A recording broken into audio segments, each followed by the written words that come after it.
कि जियो का डेटा और सोनिया जी का बेटा दोनों खाली मनोरंजन के काम आते और वही करते रहे तो अच्छा है। चाय वाले के बाद गाय वाला। और विपक्ष भी हमेशा से कहता है कि मोदी जी 4 बार कपड़े बदलते हैं, तो हमने कहा रुको भैया, अभी एक कपड़े वाले को लाते जो साल भर बदलते ही नहीं। बाबा जी का तो डिसीजन है, नो जेल नो बेल, सीधा प्रभु से मेल। एक आदमी बोले मोदी जी ने तो सब बेच दिया। मैं क्या बेचे? बोले ट्रेन बेच दिए। हमने बोला औकात है एक ट्रेन का टायर खरीदने का? औकात है? चलो बटन चुरा लो, जमानत भी नहीं होने दूं तुम्हारा। एक बात कहूं, मोटरसाइकिल को कार बना दूं, खंभे को मैं तार बना दूं, वो तो मोदी जी ने मुझे रोक रखा है, नहीं तो पाकिस्तान में भी सरकार बना दूं। मोदी जी देश संभालते हैं, गुंडे जेल संभालते हैं, और हमको छोड़े बोले जाओ रेल संभालो।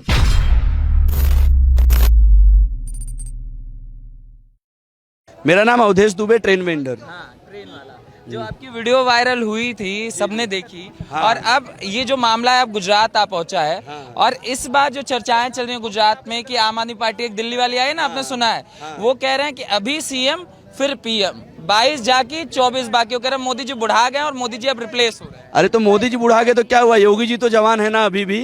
चाय वाले के बाद गाय वाले की एंट्री है। और हम दिल्ली वालों से कहेंगे, हमारे जो दिल्ली से आते हैं अरविंद केजरीवाल जी, वो अपने चीज़ के अंदर सिर्फ 2 चीज़ का सुधार ला दें। पहला तो दारू के ठेके मत खुलवाएं, क्योंकि दारू के ठेका खोलने से हमारी युवा पीढ़ी खराब होती है। हम देखें उनको मेट्रो स्टेशन पे भी उन्होंने दारू का अड्डा डाल के रखा है। और प्लीज़ आपसे निवेदन है, अगर बात करना है तो भ्रष्टाचार पे करो, गरीबी पे करो या बेरोजगारी पे करो। आप ये फ्री स्कीम में मत करो, क्योंकि फ्री स्कीम में पब्लिक ने देखा है बंगाल का नतीजा। और वेनेजुएला एक देश था जो फ्री स्कीम में ही खत्म हो चुका है। तो यहाँ की जनता सब जागरूक है। मोदी गुजरातનો છે અને गुजरातનો मोदी, तो आवशे तो मोदी ज, एमा कहीं नहीं। ये 2024 का सेमीफाइनल है, और जो मोदी जी बहुमत से जीत रहे हैं और 24 में फाइनल जीतेंगे। मगर केजरीवाल कह रहे हैं सेमीफाइनल मेरा है भाई। अरे कहने से कौन रोकता है? ऐसे तो राहुल गांधी भी बोलते हैं कि मैं प्रधानमंत्री बनूंगा, तो बन जाते हैं। ये तो लोकतंत्र है भाई, कहने से कोई किसी को नहीं रोक सकता है। कहते रहे, हाँ कहने से शायद उनको चैन से नींद आती होगी, तो इसी बहाने कम से कम चैन से नींद तो ले लेते हैं। मगर राहुल गांधी का भी एक अलग दावा, ये जो भारत जोड़ो आंदोलन चल रहा है उसको लेकर भी कहा जा रहा है कि गांधी नहीं आंधी आएगी 2024 में। देखो पब्लिक को सब मालूम है कि ये भारत के टुकड़े ही उनके परिवार वाले किए थे, ताजो जोड़ के क्या कर सकते हैं। तो उनको तो मैं पहले से ही बोला हूँ कि जियो का डेटा और सोनिया जी का बेटा दोनों खाली मनोरंजन के काम आते और वही करते रहे तो अच्छा है। पब्लिक का इंटेंटेन होगा और इसमें वो कुछ नहीं कर सकते। अभी देखो आप महाराष्ट्र के लिए एक विवादित बयान दे दिए हैं, हाँ, तो फिर वो कुछ नहीं हो सकता उनका। खाली उनका एक रिस्पेक्ट और एक इज्जत यही है मार्केट में कि एक सोनिया गांधी के बेटे हैं और इतनी बड़ी पार्टी के अध्यक्ष बनाए गए थे, बाकी उनका कोई अस्तित्व तो नहीं है। और केजरीवाल साहब जी, आप खामखा रैली वैली करके सरकार का पैसा खराब करते हो। सरकार क्या जनता का ही है, तो आप यहाँ पे मत आया करो, दिल्ली तक ही सही हो आप। अब आपके एक पार्टनर हैं पंजाब वाले, जो कहे थे कि हम 15 दिन में पंजाब का नक्शा बदल देंगे। आप ही देख लो साहब, बीबी बदल के रख दिए। बताइए आप, तो खुद ही पीते थे उनके पंजाब वाले, तो दारू का ही धंधा खोल रहे हैं। यहाँ पे दारू नहीं चाहिए और नशा मुक्त गुजरात है। गांधी जी का जन्म गुजरात में हुआ है, तो यहाँ पे और किसी की एंट्री नहीं है। मोदी जी अकेले ही काफ़ी है।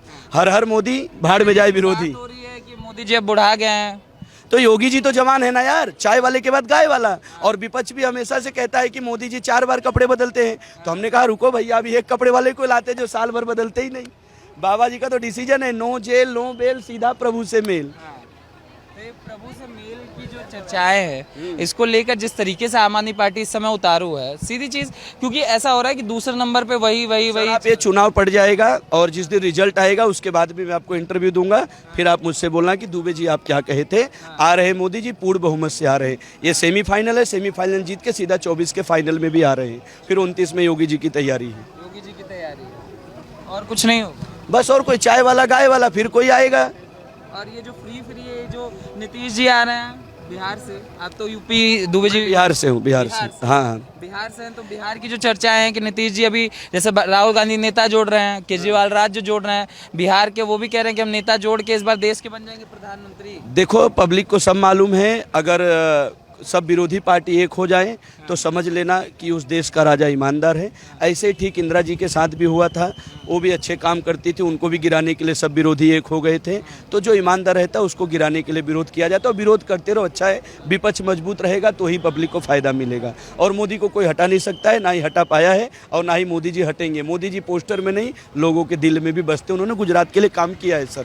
आपको तो मालूम है, इतिहास खोल के दे, जब भूकंप आया था गुजरात में क्या था, तो श्री मोदी जी को कमान दिया गया, उन्होंने संभाला और आज पूरे विश्व को संभाल रहे, आज पूरे विश्व के लीडर हैं। हमारे देश के प्रधानमंत्री नहीं रह गए, वो विश्व के लीडर हैं। आपको मैं पहले की बात बताता हूँ, जब माननीय मनमोहन जी प्रधानमंत्री थे तो अमेरिका का दौरा वो भी करते थे, तो जाकर के ऐसे कोने में खड़े होते थे, फिर उनको कोई बोलता था कि भारत के प्रधानमंत्री हैं, कोई रिस्पेक्ट नहीं थी। आज के फोटो देखो, जहां हमारे देश का 56 इंच खड़ा होता है वहां से लाइन शुरू होती है। और रही बात, कुछ लोग कह रहे हैं महंगाई आई है मोदी के आने से, तो जिस हिसाब से विश्व लेवल पे देखने जाओ, जिस हिसाब से भारत में इतनी महंगाई नहीं है जितना विश्व लेवल पे है। अभी आप अमेरिका में ही देख लो, ब्रिटेन में देख लो, सब जगह अन्न के वांदे हो गए हैं। हमारा देश तो सौभाग्यशाली जिसको शाम को खाने को मिलता है। महंगा हुआ कुछ नहीं भाई, देखो आप अगर आपको रोड चाहिए, बिजली चाहिए, पानी चाहिए, हाईवे चाहिए, आपको सेफ्टी चाहिए, तो भाई महंगाई तो थोड़ी बहुत झेलनी ही पड़ेगी। पहले हमारे पिताजी कमाते थे, आज हमारे 3 भाई कमाते हैं, कल 4 भाई कमाएंगे, तो जब इनकम बढ़ेगी तो महंगाई भी बढ़ेगी। महंगाई कोई मुद्दा नहीं है, मुद्दा एक ही चीज़ का है। और रही बात काम करने का, जिसके अंदर काम करने का हुनर है, जो काम करके परिवार जिला खिला सकता है, उसके लिए बेरोजगारी भी नहीं है। जो निकम्मा नकारा आदमी लोग हैं जो दिन भर फोन में बिजी रहते हैं, उनके लिए बेरोजगारी है। इसमें भी केजरीवाल कह देते हैं कि 27 साल से कुछ हुआ ही नहीं है, 0-0 बोलते हैं। अरे भाई, तो बोल तो रहा हूँ, बोलने के लिए कौन ना बोल रहा है, उनको बोलने की आज़ादी मिली है हमारे देश में। भाई साहब जरा बताइए, गुजरात में 0-0 है, भाई साहब भी बहुत अपने देश में बोलने का टैक्स नहीं, केजरीवाल के बोलने पे टैक्स नहीं। उससे बड़ा झूठा उसने तो खालिस्तान का समर्थन करके पंजाब में सरकार बनाई है। ये लोगों तक आवाज़ पहुंचाओ कि केजरीवाल ने खालिस्तान का समर्थन करके सरकार बनाई है पंजाब में, जो भरा नहीं निज भावों से बहती जिसमें रसधार नहीं, वो हृदय नहीं है पत्थर है, जिसको स्वदेश और मातृभूमि से प्यार नहीं। हम लोग मजदूर वर्ग से आते हैं, हमारी सोच ऐसी है, मैं मजदूर होके मरूं लेकिन मेरा देश तरक्की करे। और केजरीवाल सोचता है कि मजदूर नहीं, देश को ही मजबूर बना दो। ये फ्री की घोषणा, देश को मजबूर बनाना है, देश को कायर बनाना है। और केजरीवाल जैसे झूठे लोगों के चक्कर में कभी भी नहीं आएगी गुजरात की जनता, ना देश की जनता। कट्टर ईमानदार बनाना है। कट्टर ईमानदार किसी को नहीं बना। जेल में बैठे हैं जब कट्टर ईमान, अभी कल ही परसों अरेस्ट हुए। हाँ, जब कल ही परसों अभी उनका देखो नेता जेल में बैठा है। जब कट्टर ईमानदार है तो फिर नेताओं को क्यों जेल में उनके अरेस्ट हो रहे हैं? मसाज करा। हाँ, वही मतलब करा रहे हैं। जब कट्टर ईमानदार की सरकार है दिल्ली में तो काहे अरेस्ट हो रहे हैं वो लोग? मोदी जी की आज इतनी उम्र हो गई है, 73 के हो गए, आज तक कोई उनके जैकेट पे एक दाग नहीं दिखाओगे कि ये दाग लगा हुआ है। समझ गए ना साहब? तो मोदी के चक्कर में मत पड़े। मैं तो एक ही बात कहूंगा, हर हर मोदी, भाड़ में जाए विरोधी। वो डर जाता ना, मोदी जी को कह रहे हैं वो डर जाते हैं, इसलिए सत्येंद्र जैन फिर मनीष सिसोदिया ये सिलसिला चल रहा है। डरते नहीं है, जो कर्म बुरे किए हैं। अब क्या मोदी जी यहाँ शिवसेना वाले, क्या नाम है उनका, नहीं वो संजय रावत साहब, उनसे भी डरते थे। ईडी का छापा गिरा, पैसा पकड़ा गया, तो चद्दर के नीचे ज़्यादा पैसा रखे हैं। मैं तो मोदी जी से अपील करता हूं कि आने वाले समय में मोदी जी प्लीज़ आप नोटबंदी मत कराना, सीधा नोट पे एक्सपायरी डेट ही छपवा देना, क्योंकि मार्केट में कम रखे हैं, चद्दर के नीचे ज़्यादा रखे हैं। 2 साल में अगर खर्चा नहीं किया तो जाके बैंक में जमा करा दो। मैं तो यही कहूँगा। और केजरीवाल का नाम मत लिया करो यार, मेरा धंधा भी नहीं होता है ट्रेन में, उनका नाम लेता मेरा बोनी नहीं होता है। हाँ, अपने देश में केजरीवाल से झूठा बोनी किससे होता है? बोनी होता है मोदी जी से। मोदी जी का नाम लेता हूँ, अगर पब्लिक को जरूरत भी नहीं है तो बोलता नहीं भाई तूने मोदी जी का नाम लिया, 2 खिलौने मुझे दे दे। ये है मोदी जी का पावर। एक आदमी बोले मोदी जी ने तो सब बेच दिया। मैं बोला क्या बेचे? बोले ट्रेन बेच दिए। हमने बोला औकात है एक ट्रेन का टायर खरीदने का? औकात है? चलो बटन चुरा लो, जमानत भी नहीं होने दूं तुम्हारा। आज कोई भी छोटे मोटे स्टेशन पे जाओ, साला एक्सीलेटर लगा रहता है। अक्षय कुमार जैसा खड़े होके ये प्लेटफॉर्म से वो प्लेटफॉर्म आते हो, अब बाद में विकास ढूंढने आते हो आप।